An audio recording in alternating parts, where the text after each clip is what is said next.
Danieliau, toks klausimas tikrai aktualus. Kada reikia daryti topografinę nuotrauką? Mm, Jo, čia dažnai dar žmonės klysta, turėdami, pavyzdžiui, ateina pas mus, sako, e, norime statyti namą. Norime susiprojektuoti namą, architektas liepia ateiti pas jūs užsakyti topografinę nuotrauką. Ir sako, bet mes, pavyzdžiui, turime žemės sklypo planą. Ar tai nėra tas pats? Nu, dažnai tai būna Aš irgi tą patį pasitaiko. pagalvojau šiaip.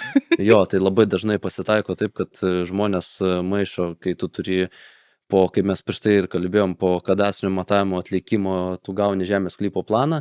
Tai nėra tas pats, kas topo nuotrauka, dėl to, kad topo nuotraukai tu turi vaizduoti tikslę situaciją, tai yra tu turi pastatus rodyti, tu turi, svarbiausia tai yra reljefą parodyti, kas yra reljefas, kokia ta reljefinė situacija, tada visas trinkeles, pavyzdžiui, kelią, jį turi paimti daugiau. Pavyzdžiui, jeigu, kaip pavyzdys, žmogus nori rekonstruoti kokį ten savo namą gyvenamąjį arba statyti naują gyvenamąjį namą. Tai vat, sako, Danieliau, reikia padaryti topografinę nuotrauką. Tai Danielius nuvažiuoja į vietą su tam tikrais prietaisais, išmatuoja situaciją ir dar nuo to sklypo, pavyzdžiui, paima po 15 metrų papildomai, kad, pavyzdžiui, architektas jau ten galėtų pasižiūrėti, kas vyksta kaimininėse sklypuose.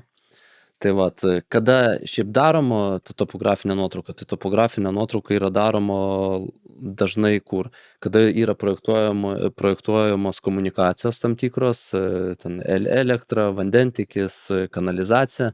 Taip pat, pavyzdžiui, kaip ir kažkokios planavimo dokumentai yra projektuojami, taip pat kaip formavimo pertvarkymo projektas, detalusis planas, ten specialusis ir taip toliau. Nu čia tas irgi įeina, kai padalina sklypus, tada irgi reikia tą topą. Taip, tai čia lygiai tas pats.